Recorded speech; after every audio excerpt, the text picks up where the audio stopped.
ve también y no da ninguna dificultad. Ah, pues cheles. Queda en tus manos, Ok. Maite. Gracias. Gracias, Lynn. Suerte, bye. Bye.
Good afternoon, teachers. Thank you very much for being here. Thank you for attending. I know that most teachers right now, you're looking to get a shot, the vaccine for COVID-19, but it's good, and we are really glad that you made it here. Today, we are going to be talking about how Richmond Learning Platform is a great tool, okay? And basically how the uploads from Richmond Learning Platform can be a great tool for you to upload and host your resources and then do the magic with your students in the classroom. So with you, here we have María Teresa Hidalgo.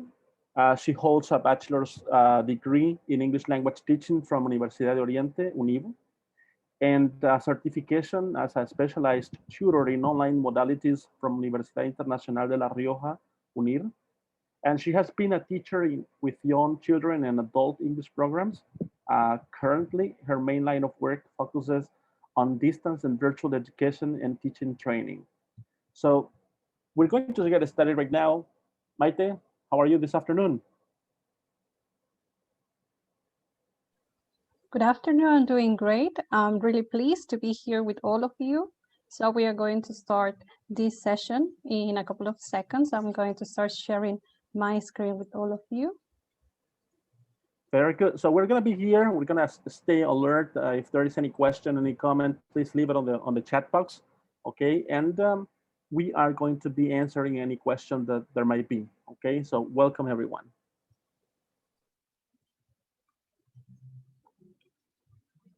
So we are going to start today's session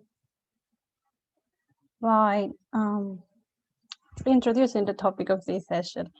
During today's session, we are going to explore the use of my uploads in the Richmond Learning Platform as a postwork tool to monitor students' progress in any English program that we are teaching. So we are going to start with this session, and today's agenda will cover the following topics. We are going to explore your previous knowledge. We are going to sum up key elements from the Bimodal Education, and then we are going to get into business with postwork, my uploads, and examples of activities for postwork. Then we are going to have the closing of this session, and we are going to register your attendance and the evaluation for this event. Finally, you are going to get the chance to get a diploma once that we finish the session. So first thing that we are going to do is that we are going to explore your previous knowledge. And in order to do that, we are going to answer the question, what are post-work activities? In order to do that, we are going to access to menti.com and enter the code A4588927. So that's the code that we are going to use in order to answer this question.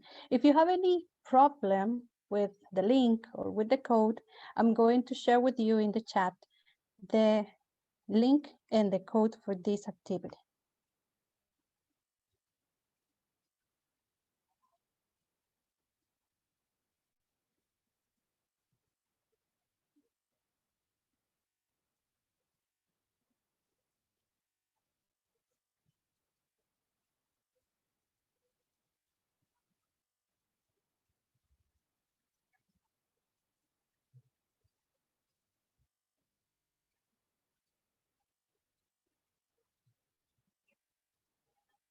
So now everything is ready in the chat. You can start using the code and also the link. So here we are going to see in a couple of minutes your answers. So what are post-work activities? You can provide a simple word. You can provide a key phrase that states what post-work activities are.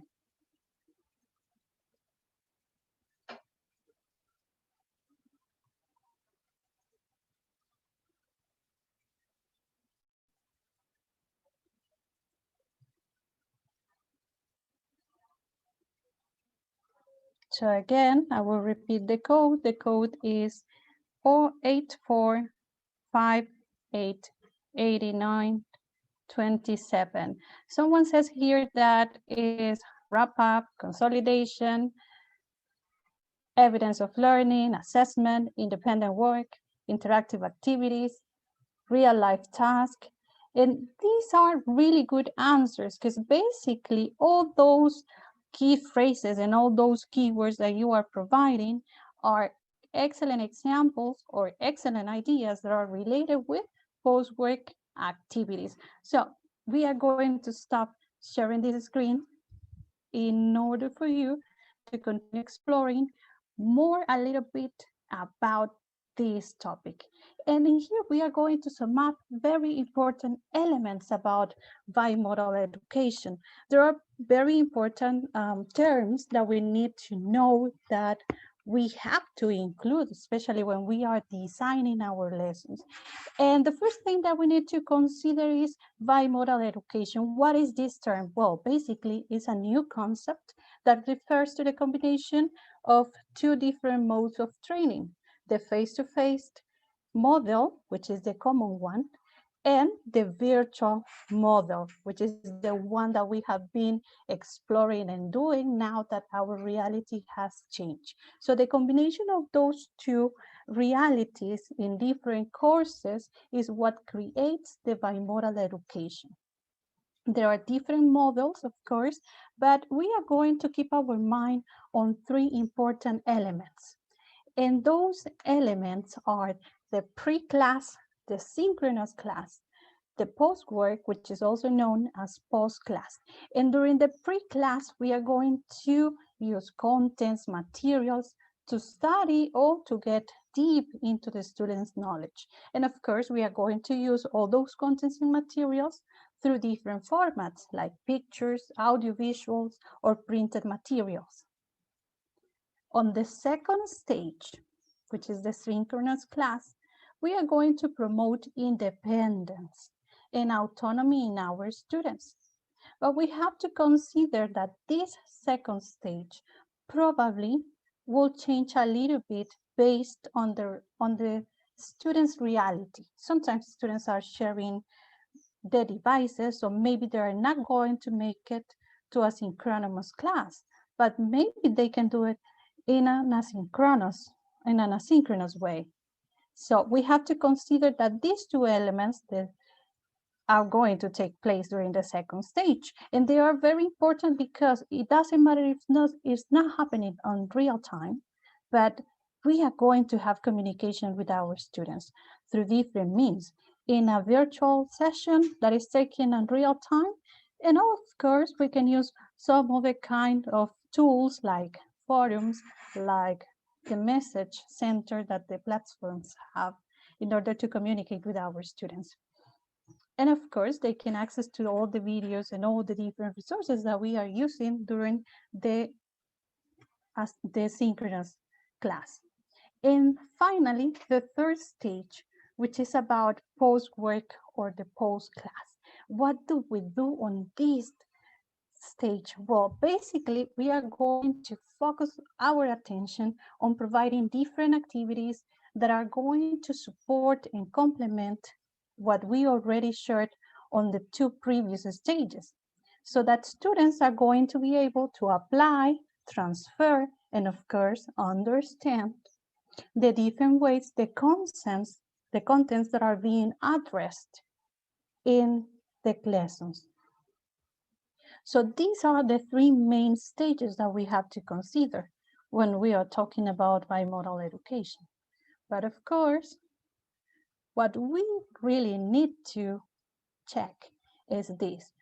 During this session, it's basically about post-work. What do we do when we reach this stage? Well, we have to consider that when we adopt the bimodal curriculum, that means that we are going to accept that many of the activities that we are going to implement in the classes or during this particular stage are going to be activities that relied on two categories. The first one is memorizing activities, and the second one is practicing, doing, and applying activities. And another thing that we have to keep in our minds is that during the second type of activities, the ones that involve practicing, doing, and applying, the word doing has a different meaning as we used to conceive before. And in here, doing means that our students are going to have support. And that support is going to be provided by something that is called auxiliary memory. And the auxiliary memory has to do with their class notes, the books that they have. And when we talk about books, we can talk about the dictionaries, we can talk about the students' books that they have, the word book. If they have a reading book, of course, they are going to have it as an auxiliary memory. Another element that can be considered part of the auxiliary memory are the recorded lessons for previous classes, presentations, and any other source that gives students scaffolding tools so that they can complete the activities that we are assigning.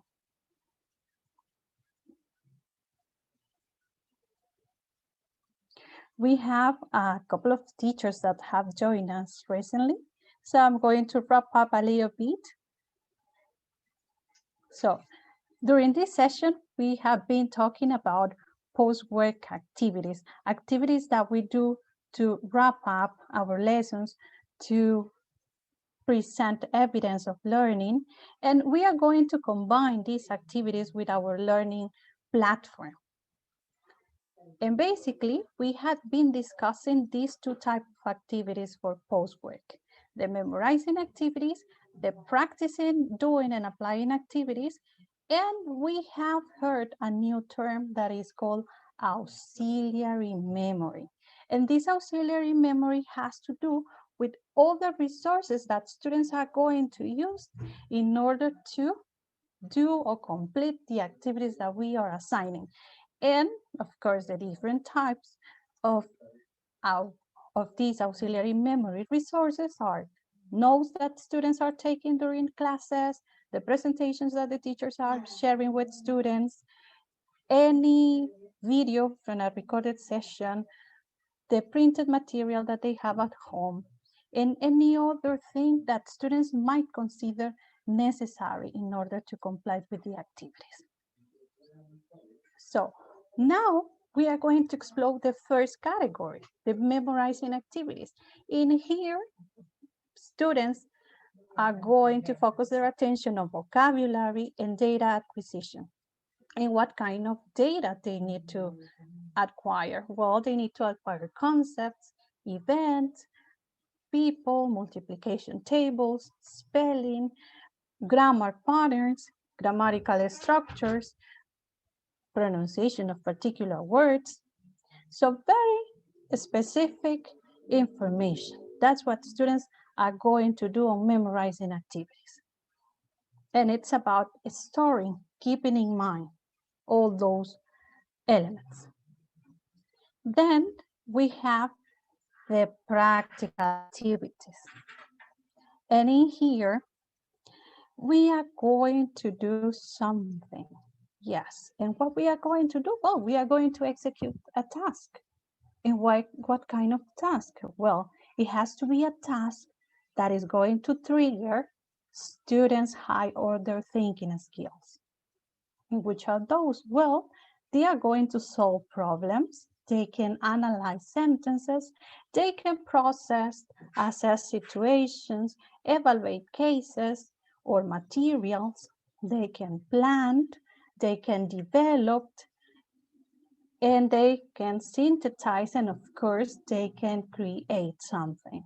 So whenever we are teaching, we have to keep in our minds that the post-work activities must be oriented to this, to applying what students have learned during the previous stages.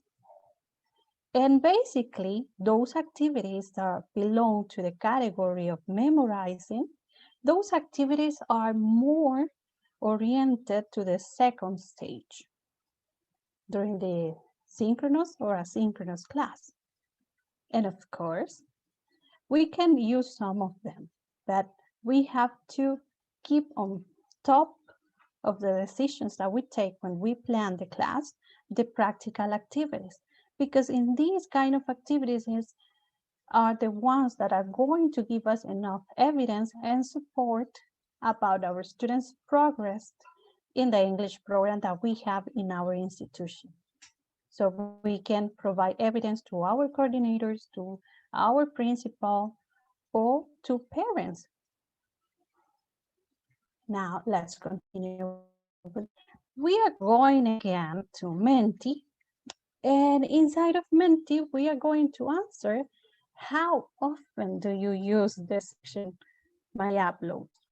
It doesn't matter if you are not using this section of the platform currently. So what are you going to do right now? It's answer how often you use it. In case that you don't use it, it's okay, don't worry. You can give us your answer. And in order to answer this particular question, we are going to Menti again, and we are going to use exactly the same code that I provided before. So give me a second, and we are going to see the second slide. And I will also move this.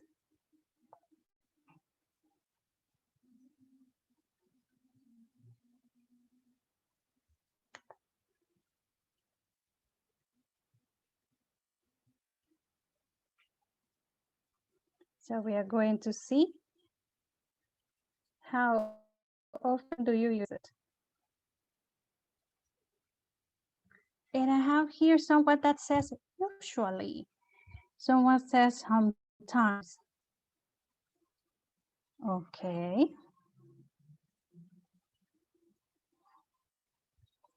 And if you have problems with Menti, you can share here in the chat. How often do you use it?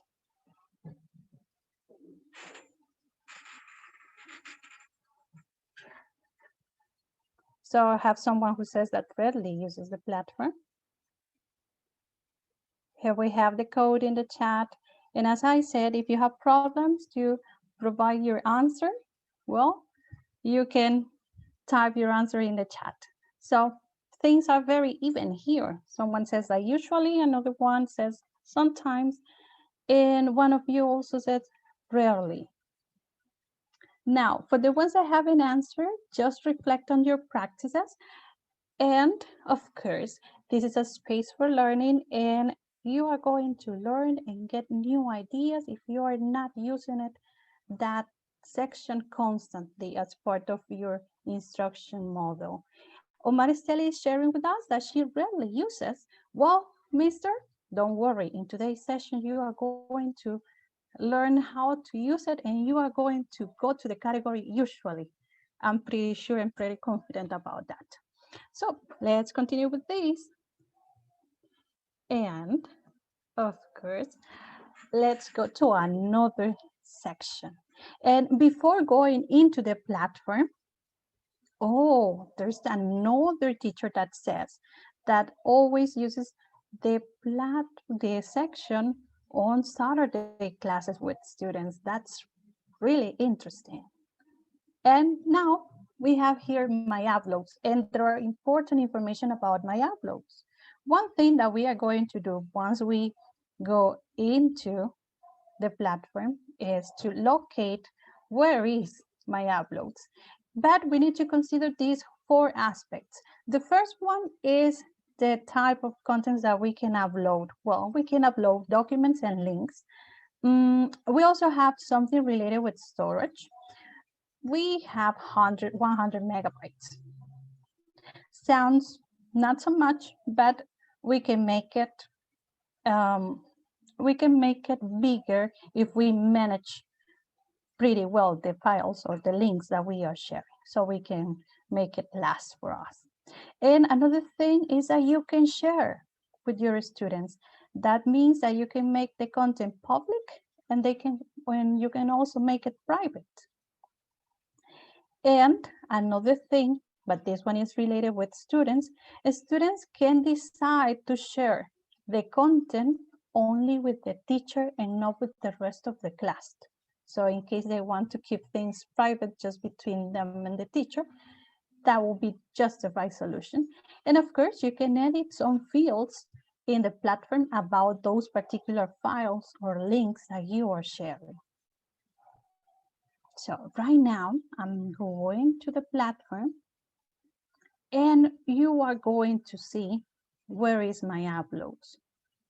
So you are going to use your email or your username, your password, and then you are going to access to the platform. Once that you are there, you are going to see your name on top of the screen. And next to your name, there is this arrow. You are going to click in there. And here we have this icon with the arrow that goes to the top. And it says My Uploads. So you click on there.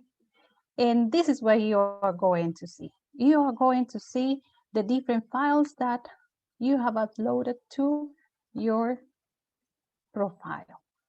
And you will have also different options as the ones that I mentioned before. So once that you click in here, you can edit the fields that I mentioned before.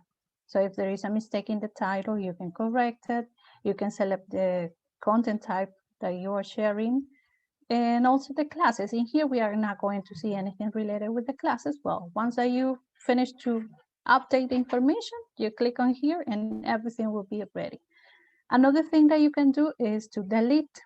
You cannot recover any file once that you click on this option.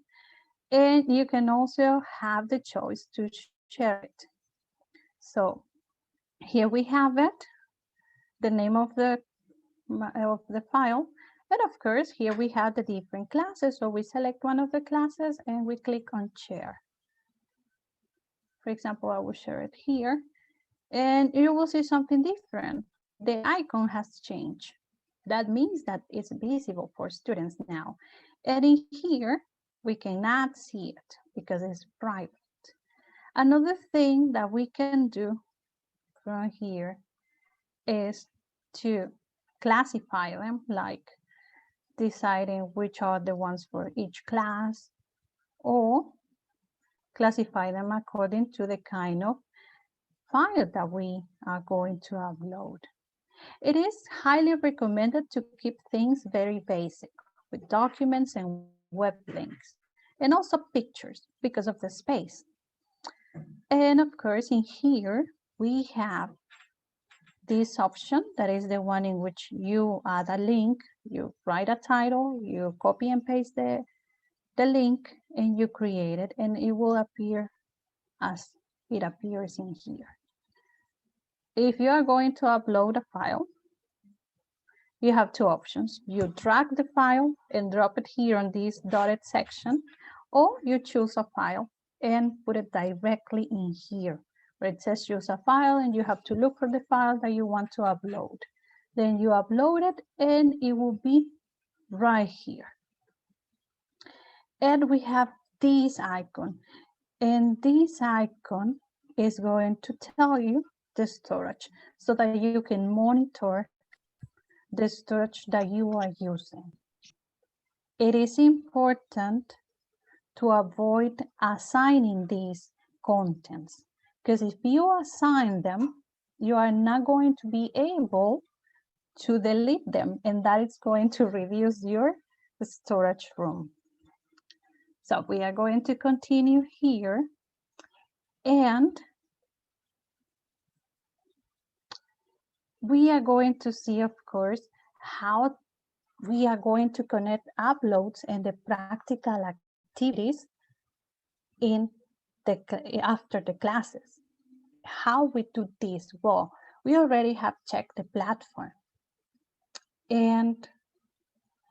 But before going again into that, we are going to rank the activities that you assign as post-work task. And I have decided to give you 3 options, but those 3 options probably are not your options, because I know that you teachers are very creative, that you actually enjoy designing your own activities, and probably you will have a lot of different post-work tasks for your students. So in order to go to this activity, we are going to use a different code from the one that we have been using. We are going to use, and I will share with you in a couple of minutes.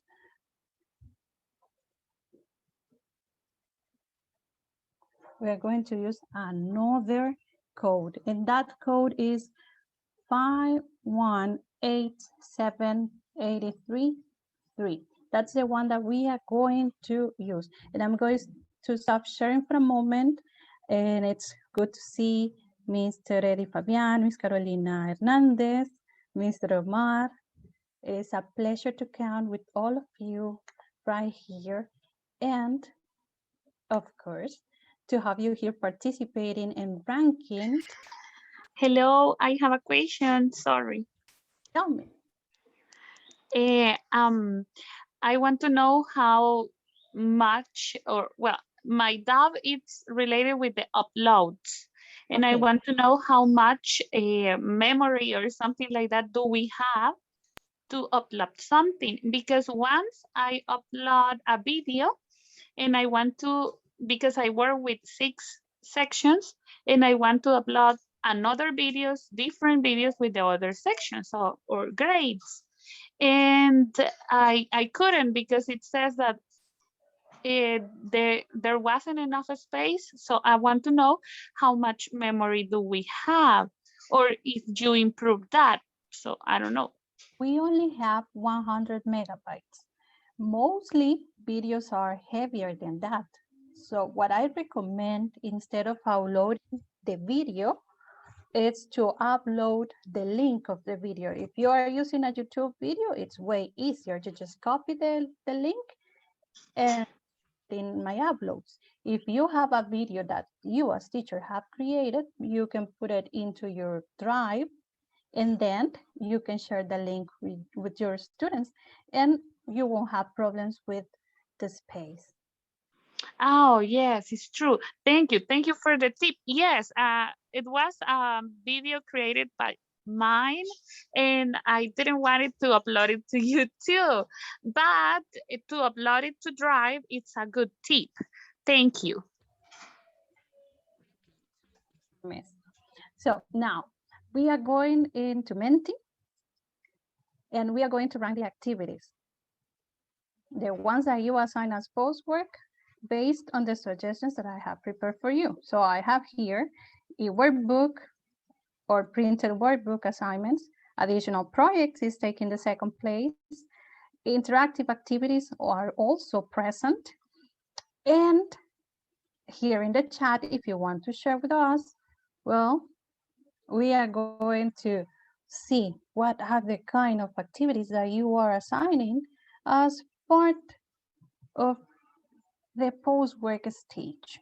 So mostly all of you are thinking about a workbook. Okay, interactive activities is on top now. And I will tell you something about the interactive activities and also about the e-workbook or printed workbook assignments.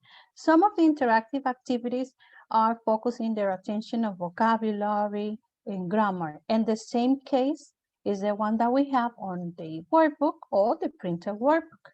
Some activities on the workbook are oriented to writing, which is a little bit harder, and also it demands the creation of something.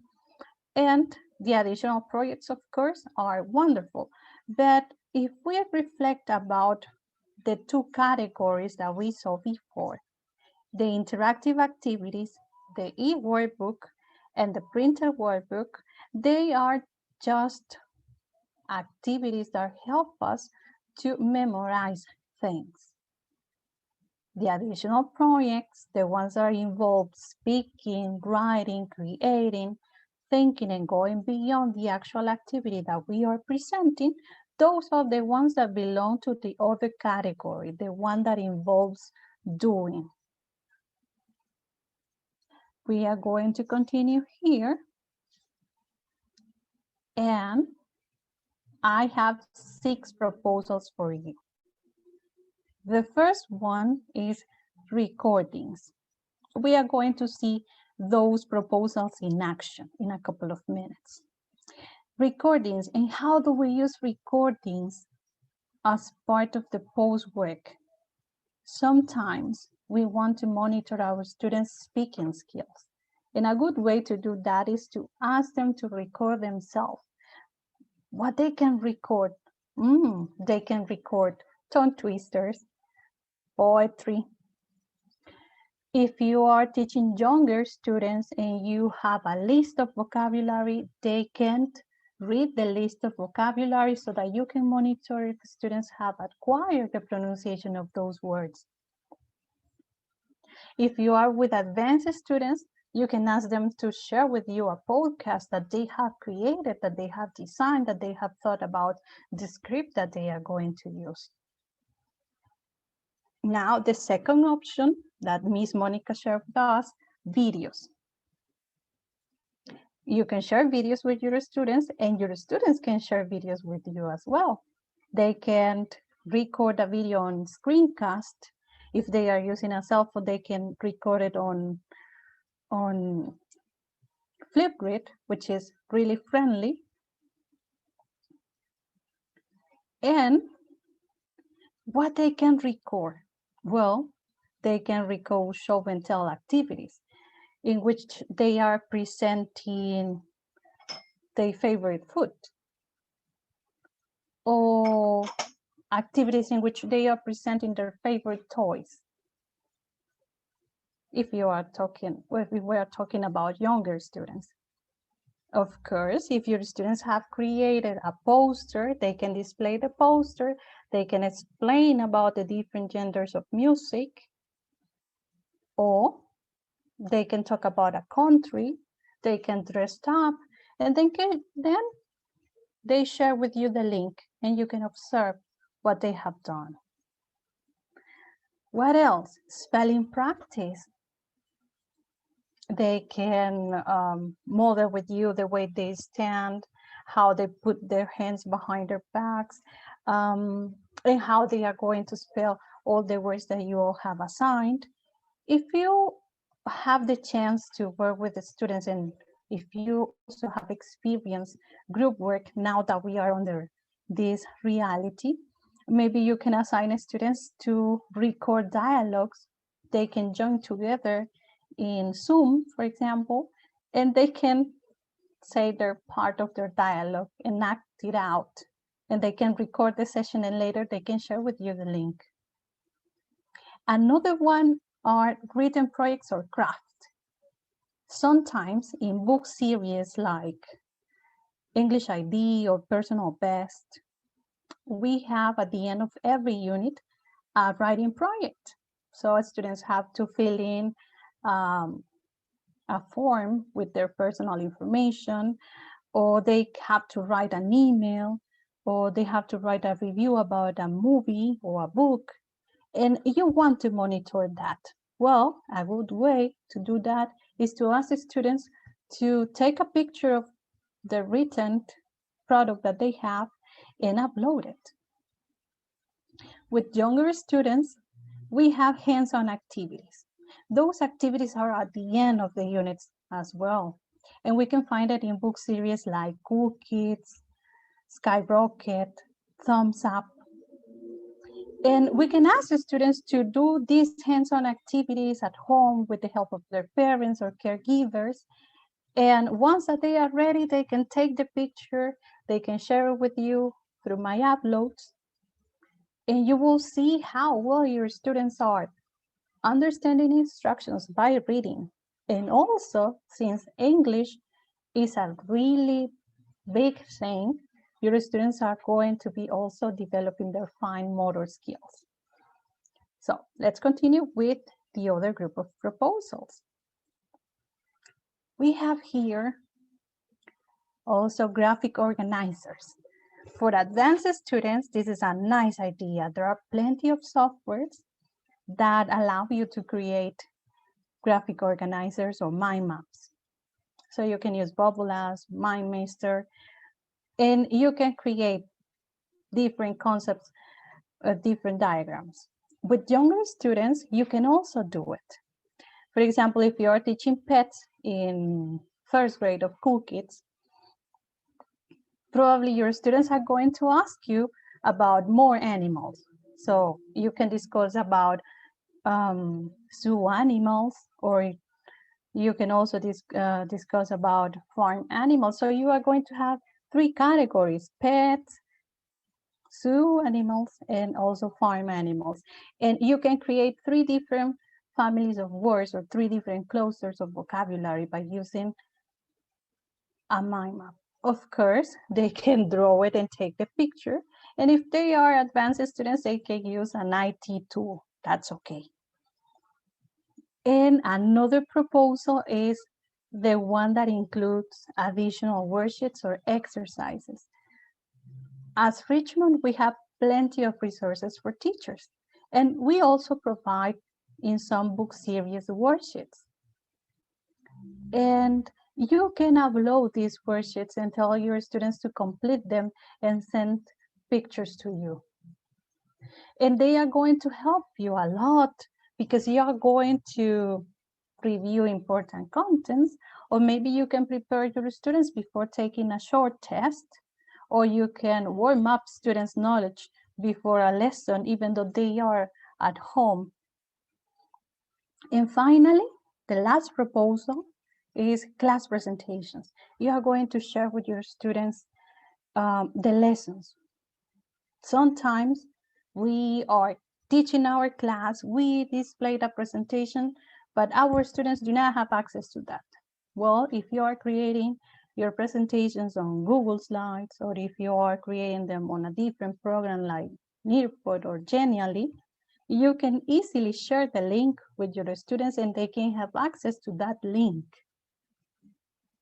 So those are my proposals, but I want you to see them in action. I want you to see them inside of the platform.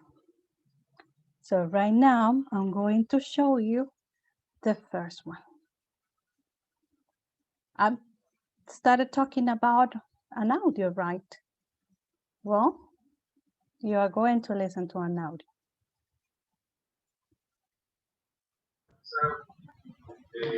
She sells seashells by the seashore.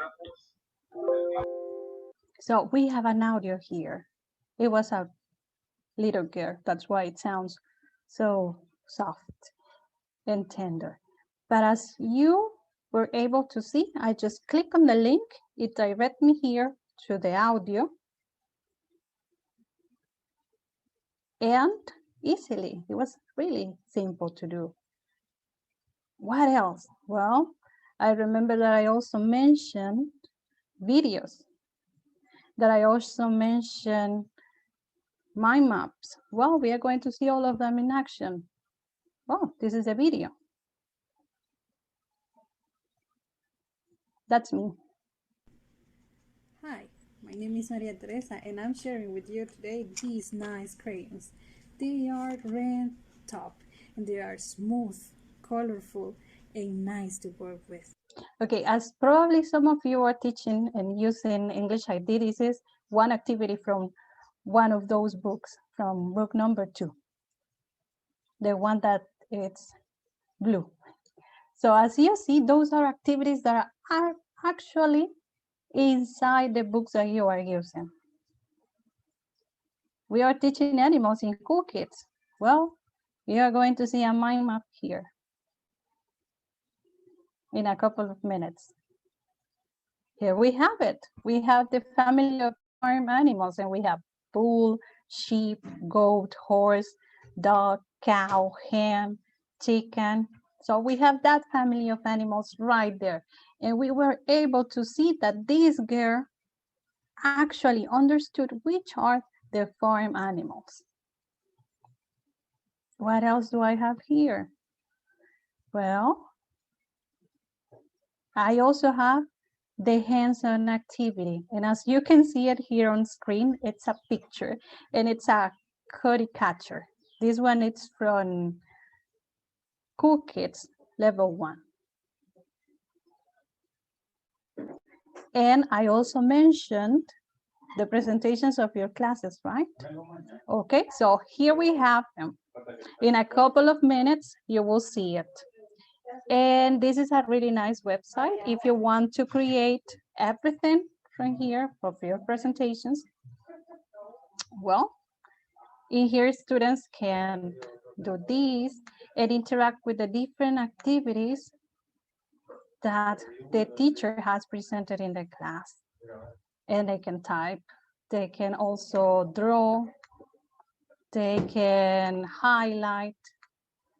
So as you see, there are plenty of things that you can do with my uploads. Now, here you see the answers. And the reason why you are seeing these answers is because the presentation is on mode students self-paced. So that means that the student is the one that's going to create the different or answer the different exercises that are being presented. And this applies for those students who cannot attend your classes. And another thing that it has is that you can insert the audios. So teachers, these are my ideas. These are ideas that are actually connected with the materials that you are using. These are ideas that are practical for you. And I'm pretty sure that they are going to help you a lot now that we are going back to classes and that we are going to follow this new model of education, which is the bimodal educational model that we are going to follow once that students are going back to schools with all of you. So we are about to finish. We have a couple of minutes, and in order to do that, we are going to almost finish this session by registering our evaluation of the event and the attendance. If you have a QR lector in your camera, you can use the QR code that appears there.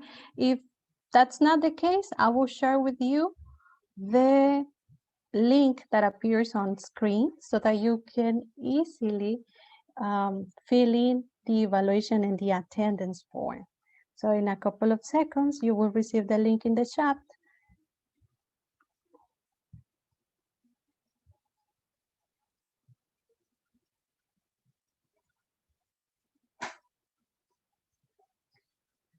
And we can fill it in. So now all of you have access to the link for this survey.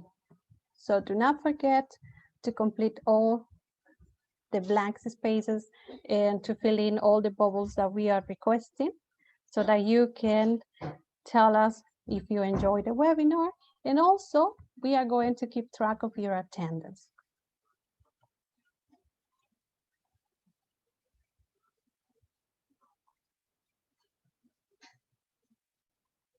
And for the ones that join us later, my name is María Teresa Hidalgo, so you will need that piece of information. And we have been talking about post-work activities and my uploads. That's basically what we have been discussing during today's session. And yes, we are going also to share the link for the diploma in a couple of minutes with all of you.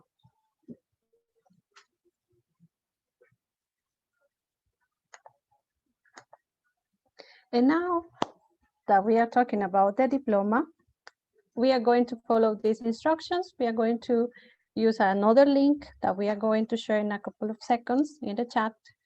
And we are going to, of course, you are going to provide the requested information. And once that you have filled in all the blank spaces and all the dots that we require, you are going to be able to download your diploma. So in a couple of seconds, you will receive the second link, which is the one for the diploma. And it is really important because you can increase your CV by getting this diploma. So here we are. This is the second link. The first link is for the attendance and also for the evaluation of this event.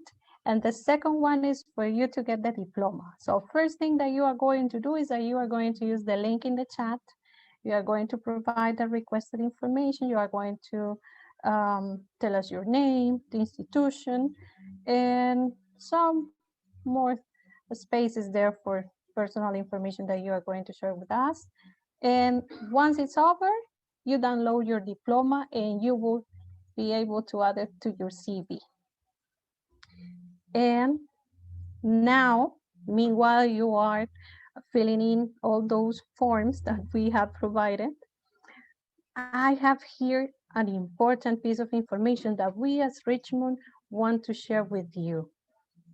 And it's about la red bimodal de docentes Santillana. And what is that? Well, basically, it's a program that allows teachers from El Salvador, Honduras, and Guatemala to share their experiences, tips, and any relevant information that they have about facing this new reality that we have in schools.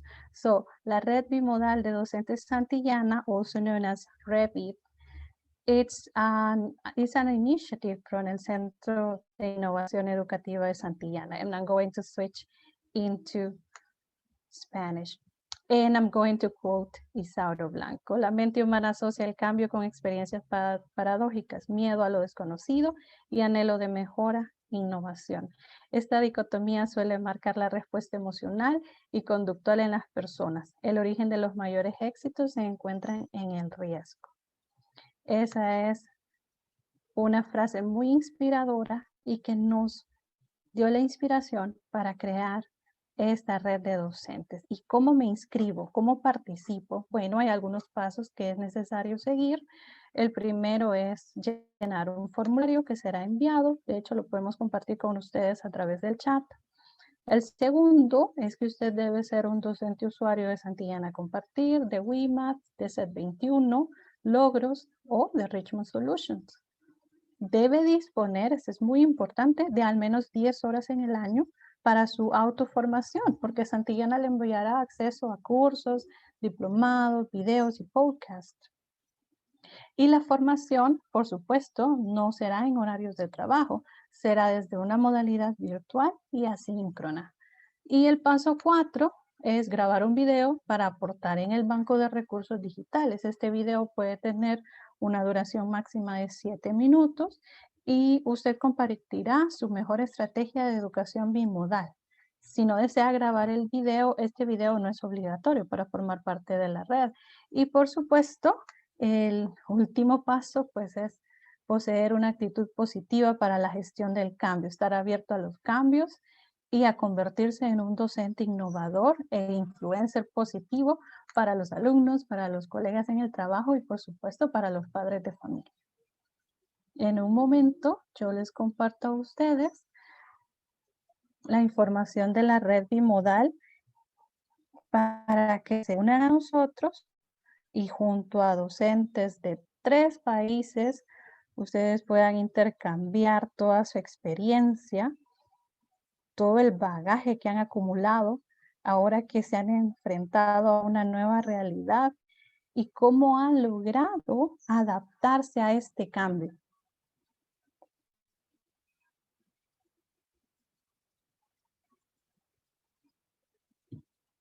Ahora ya compartí con ustedes los enlaces de la evaluación y asistencia de este evento, también el enlace para obtener su diploma y el enlace para pertenecer a la red bimodal de docentes.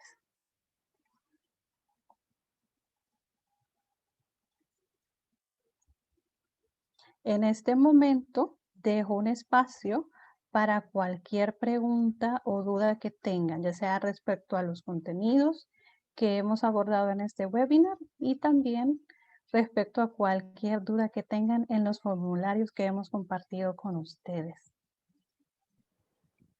Thank you very much, Maria Teresa. I know that this presentation that you just have made is going to be very useful for our teachers, and making use of the uploads tool in Richmond Learning Platform will add variety, will add the possibility for your students to access more information. I mean, other information than just the one they have in their books. The type of information that will help them consolidate the learning, the type of information that will help them, really practice what they have been working with you in a classroom, either in a virtual classroom or in the physical classroom. Okay, so we just leave this space for questions. If there is any question, please go ahead. You can open the microphone or you can leave them in the chat box.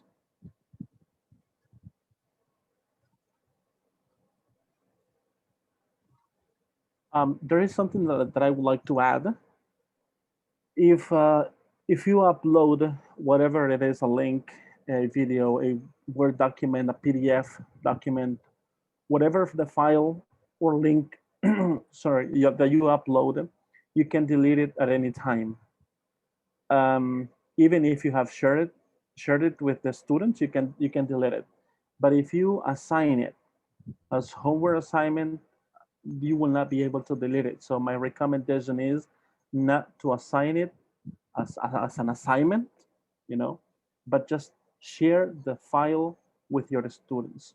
So you can, once you reach the capacity, you can delete those bunch of files that are no longer useful, and you can upload new files. Okay, so that's just a recommendation. Thank you, Benjamin, for that recommendation. I'm pretty sure that teachers will take notes about it.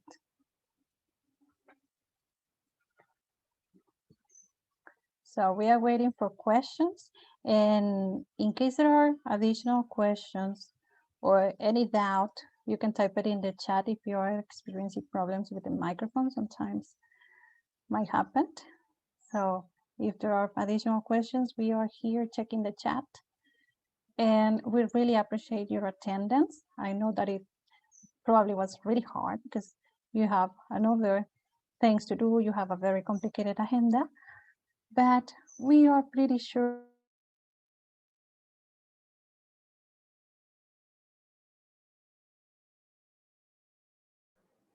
I'm not sure if I lost you, if we lost you, Maria Teresa, or if it is my connection. Can anybody confirm? Lynn, can you confirm, please? Yeah, and I think that we lost her. Okay, so dear teachers, thank you very much for participating. We are here. We're gonna be waiting for questions, and if not, then we just want to thank you for attending. Have a nice day.